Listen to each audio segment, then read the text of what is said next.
limpio la careta en el tocador, ¿no? Es como, oiga, no supero, no puedo superar, no lo voy a superar la vergüenza de bailar, ay no. No, O sea, pero de todo tenemos que aprender en la vida, todo es un constante aprendizaje, Diana. yo creo que podría funcionar como para esas películas así de humor, como esas series de humor así. Comedia. Esa es una escena en donde yo podría entrar bailando. Oye, sí, aprender a actuar me parecería genial. Y de la mano de grandes actores, ¿no? Mira, te cuento que hoy tenemos un invitado, Diana, que cuando lo veas vas a decir, wow, claro, yo sé quién es él. Es bogotano, lleva casi 45 años dedicado de lleno a la actuación. Desde muy chico, desde los 13 años, comenzó pues su vida artística, apasionado por la actuación y se fue a estudiar a Europa, allí se formó realmente como actor, volvió a Colombia y lo vimos en muchísimas producciones y yo sé que ustedes se acuerdan de Bella Calamidades, de Escobar, el patrón del mal, María Madrugada, Vuelo Secreto, que yo no me la perdía en los 90s, estuvo en Corazones de Fuego, Escorpión, OKTV, bueno, cantidad de producciones exitosas. Hoy está en este momento en Choachí pasando su cuarentena y quiero que le demos un súper aplauso a uno de los mejores actores de cine, teatro y televisión, Daniel Rocha.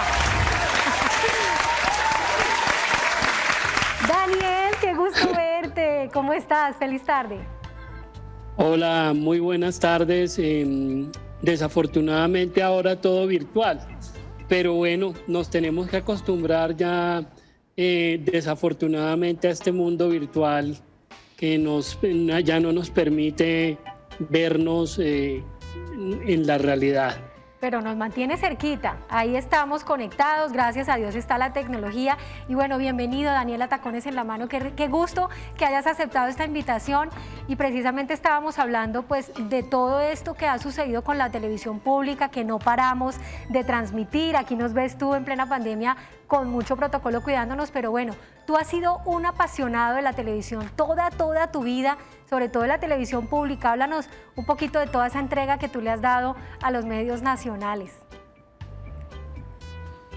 Bueno, primero que todo, muchísimas gracias por entrevistarme. Y yo sí creo que la televisión pública cumple un rol muy importante en la formación de ciudadanía, en la formación de otras maneras de ver el mundo y por eso para mí siempre la televisión pública ha sido un espacio creativo muy importante, un espacio donde tal vez uno no tiene esa libertad para hacerlo en la televisión privada. Entonces he trasegado por la televisión pública durante muchos años, pero también por la televisión privada. Pero a mí me gusta mucho hacer televisión pública porque, digamos, la pedagogía, las maneras de dirigirse al público, es una cosa un poco más interactiva y eso es lo que más me gusta. Es menos fría y es mucho más cálida en los temas porque pues son cosas culturales, realmente. Daniel, bueno, sabemos que tú desde muy pequeño estás en contacto con la actuación. Hablemos de esos primeros acercamientos con este mundo cuando estabas en el colegio. Mira, eso es una anécdota muy particular porque yo era un pésimo estudiante en el colegio. Ay. Y creo que perdía todas las materias. Menos entonces, menos recreo, exactamente. Y tuve la fortuna que fue un profesor de teatro al colegio y pues como por no dejar, entré al grupo de teatro y me empezó a gustar muchísimo. Lo que pasa es que además el profesor de teatro era muy bueno y esto fue cuando tenía 13, 12 años y empecé como a descubrir un mundo muy distinto, sobre todo un mundo de conocimiento, un mundo el mundo de la cultura y del arte visto de otra manera para aprender unas cosas que quizás yo ni me interesaban, ni quería aprender, ni matemáticas, ni biología, ni trigonometría, nada de esas cosas me gustaba. Pero sí vi que el mundo del teatro me daba algo muy interesante que era aprender literatura, aprender a leer otras cosas, otros universos, que no me lo daban las clases normales y formales del colegio. Entonces a partir de ahí empecé a actuar de manera profesional, además no eran solamente cosas de colegio, sino que nos empezaron a llevar a festivales nacionales y a partir de ahí creo que encontré mi rol en la vida, me descubrí que podía servir para algo. Y después entré, pues obviamente, a estudiar en la Escuela Nacional de Arte Dramático y allá me profesionalicé como actor, como director y todos estos años, digamos, han sido trasegando por el mundo del teatro, del cine, de la televisión. Sí, más de 40 años dedicado a este oficio tan lindo y tan bien recibido por todos los colombianos, pero muchos saben que eres actor, pero muy pocos saben que también eres guionista, Daniel, y hay que contarle a los televidentes que tú fuiste el guionista de Pasajeros, una serie de ficción que fue incluso nominada a Mejor Serie de Ficción en la televisión pública de Latinoamérica. ¿Cómo fue esa experiencia para ti? Mira, durante el gobierno del presidente Santos, el proceso de paz tenía una pedagogía que era muy interesante sobre el proceso. Y esto se hizo en RTBC, esta pedagogía, se hicieron 62 capítulos de cómo se podía formar una idea de la importancia del proceso de paz de una manera ficcional. Es decir, si los acuerdos se hubieran cumplido, de alguna manera era un poco de memoria futura. Si los acuerdos se hubieran cumplido, pues era lo que mostraba el proyecto. ¿Qué hubiese pasado? Hubiéramos pues tenido un espacio un poco más amable como sociedad y como colombianos. Desafortunadamente, pues el gobierno Santos terminó en ese momento y el proyecto terminó allí, no continuó. Y pues que mucha gente, incluso de afuera, me ha escrito porque pues yo tuve la oportunidad de mostrar el proyecto en varios países del mundo, en Francia, en la India, y siempre les interesó cómo se podía hacer ficción de un proceso de paz y de unos temas tan difíciles y tan duros. Sin embargo, pues el proyecto tuvo rating. Sí, bueno, ahorita que pues parece como un tema cliché, el tema de la pandemia, pero me parece muy interesante de pronto preguntarte a ti que estás también muy involucrado con la parte de la preproducción. ¿Cómo ves la televisión nacional después de la pandemia? ¿Qué crees que va a suceder? ¿Qué cambiará?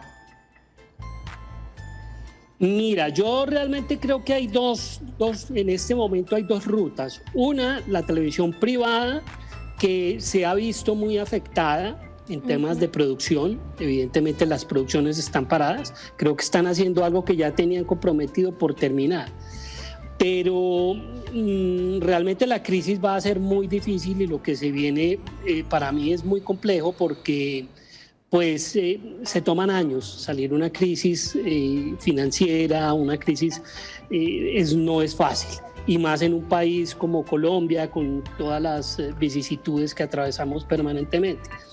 Yo creo que ahí la televisión pública cumple un papel fundamental en la formación de ciudadanía en este momento de lo que estamos padeciendo con el coronavirus y cómo sensibilizar a la gente, a los colombianos, a las colombianas, sobre cómo ver un país que está atravesado y todo el mundo por una pandemia, cómo afrontarla de una manera un poco más amable. Sí, más llevadera. Mucho más cálida y reinventarse de alguna manera, reinventarse la vida, porque pues evidentemente no es nada fácil lo que va a venir en el futuro cercano y lejano. Sí, pero bueno, ustedes los actores son muy creativos y nosotros confiamos plenamente en ese trabajo de ustedes. Daniel, hoy estamos hablando de qué quisieras aprender antes de envejecer. En tu caso, ¿qué sería?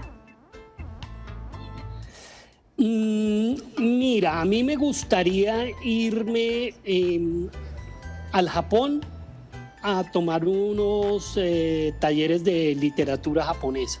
Genial. Eso sí me gustaría hacerlo, porque la sensibilidad del mundo japonés es muy profunda y yo creo que es algo de lo que también tenemos que aprender nosotros en estos mundos tan rápidos y tan tan agresivos de alguna manera. No estábamos preparados para esto. Para mí, por ejemplo, ha sido, lo tengo que confesar, muy complejo todo el tema de la tecnología. Y entonces, pues evidentemente, creo que volver a repensarse, pero no desde un futuro con la tecnología y sus beneficios, sino más bien yo creo que es para mí retrotraerme y pensar en esa profundidad y en esa sensibilidad del mundo japonés que se da su tiempo para pensar. No, me imagino que entonces eres súper fan de Miyazaki y todas sus obras que son espectaculares. Seguramente que así es, ¿no? Sí, exactamente. Sí, no, y del cine, de japonés, Kurosawa, es decir, el teatro japonés también, digamos, pero una de las grandes virtudes del Japón justamente es que atravesó una gran crisis después de la Segunda Guerra Mundial, se pudo recuperar y repensarse, y ese repensarse tuvo que ser con tiempo, no fue una cosa rápida, Cierto. Porque para recuperarse de una crisis se necesita pensar qué es lo que estamos haciendo mal y no tratar de salir rápidamente a ver cómo salimos de las crisis. Yo creo que para salir de una crisis hay que pensar, y yo creo que el mundo en este momento tiene que hacer un parón y mirar qué es lo que estamos haciendo y cómo lo estamos haciendo de mal, que en medio de las tecnologías y todo el desarrollo que hay, una pandemia vino a arrodillar verdaderamente al planeta y a ver lo frágiles que somos como seres humanos. Daniel, muy cierto. Qué chévere de verdad que nos compartas, bueno, esa perspectiva muy interesante. Queremos darte las gracias por habernos acompañado en esta tarde aquí en El Tocador, en Tacones en la Mano. Bueno, no, a ustedes por la invitación, muchísimas gracias. Un saludo a los santanderes, que siempre los llevo en mi corazón. He estado muchas veces en el norte, en el sur de Santander, trabajando con comunidades, porque ese es parte de mi trabajo y de las cuales he aprendido muchísimo. De manera que les mando un abrazo enorme. Bueno, Daniel, bienvenido siempre cuando quieras. Esta es tu casa, Santander y Norte. Besos hasta Choachí, Cundinamarca. Un abrazo a ustedes. Gracias, Chao. Daniel. Besos también para allá. Muy querido, además que sí, realmente es un muy buen actor, Diana.